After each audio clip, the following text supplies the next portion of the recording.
It's 4:13 in the morning. The room is dark. The house is quiet. No alarm, no phone, no one calling your name. And yet, your eyes are wide open like your brain just received an urgent message from headquarters. You stare at the ceiling and think, why am I awake again? You cut sugar. You lowered carbs. You started keto. Maybe your cravings improved. Maybe your blood sugar looks better. And now your body is acting like it has a meeting you were not invited to. So the question becomes, why am I waking up at 4 a.m. on keto? Did keto break my sleep? Did I stress my hormones? Is my body angry because I broke up with bread? Today, I want to give you a different way to think about this. The 4 a.m. wake up is not always random, and it does not automatically mean keto is wrong for you. Sometimes it means your body is sending a signal. Our job is to decode it because your body does not wake up at 4 a.m. for entertainment. Sleep is not just a bedtime event.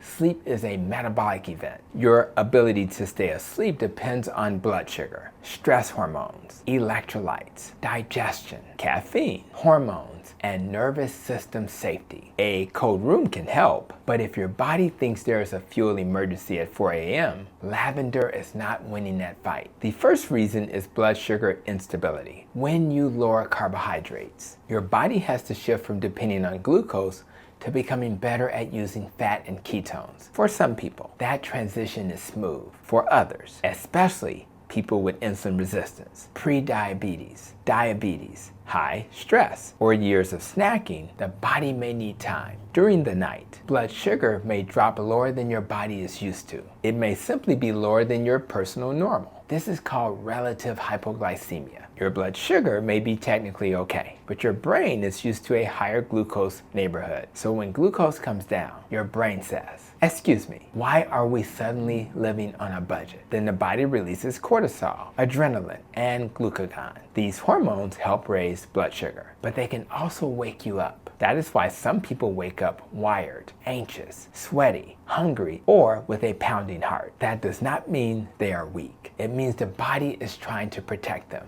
But before you blame blood sugar and reach for the midnight snack, another issue can mimic the same alarm: electrolyte loss. When you start keto, insulin levels usually drop. That can be good, but lower insulin also tells the kidneys to release more sodium and water. That is one reason people lose weight quickly at the beginning. But when water leaves, minerals often go with it. Sodium, potassium, magnesium. These are electrical minerals. They help nerves fire, muscles relax, heart rhythm stay stable, blood pressure behave, and the nervous system calm down. So when someone starts keto, urinates more, drinks more water, eats less processed food, and gets less sodium, they may accidentally create a mineral shortage. And that can show up as headaches, weakness, palpitations, leg cramps, restless sleep, or early waking. Some people do not need a sleeping pill. They need to stop treating sodium like it committed a felony. When you lower carbs, you usually need to pay attention to salt. Not because salt is magic, because physiology is not a motivational quote. Mineral stress is one form of stress, but another type sneaks up on people: energy stress. Keto often lowers hunger. That can be a wonderful benefit, but appetite suppression becomes a problem if you go from overeating ultra-processed foods to eating one chicken thigh, 3 bites of avocado, and declaring yourself spiritually evolved. Your body still needs energy, protein, and nutrients. And if you combine keto with fasting too early, exercise, life stress, and not enough salt, your body may interpret that as famine.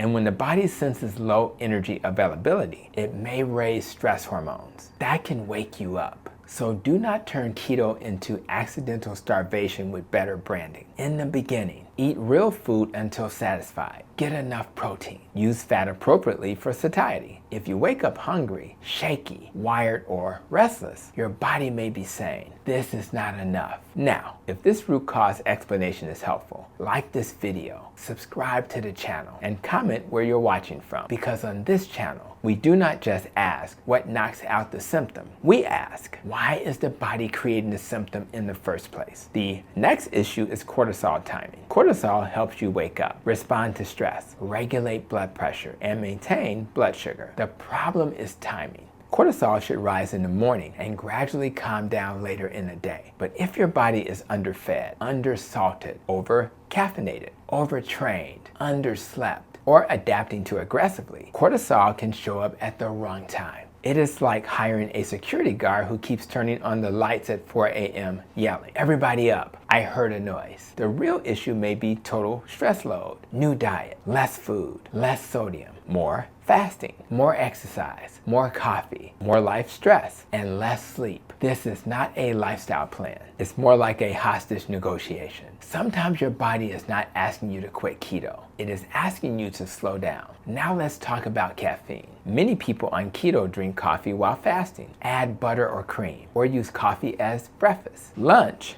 emotional support and personality. But caffeine blocks adenosine, the chemical that helps build sleep pressure. If your body is already stressed from low food, low sodium, or poor sleep, caffeine can hit harder. Try moving caffeine earlier. Try reducing the dose. Do not be so loyal to coffee that you refuse to investigate the suspect. The next reason is digestion and histamine. Some keto foods are higher in histamine, including aged cheese, cured meats, fermented foods, leftovers, bone broth, smoked meats, and some packaged keto products. Histamine is wake promoting. It can contribute to insomnia, itching, flushing, congestion, racing thoughts, or early waking. So if your sleep gets worse after adding more of these foods, your body may not be rejecting keto. It may be reacting to specific foods. Also, a very heavy, high-fat meal too close to bed can worsen reflux or slow digestion. So what should you do? First, do not panic. Early waking during keto adaptation does not automatically mean failure, but do not ignore it either. Make sure you are eating enough, especially protein at dinner. Get enough sodium earlier in the day. Consider magnesium glycinate in the evening if appropriate. Do not overdrink water at night unless you want your bladder to become your alarm clock.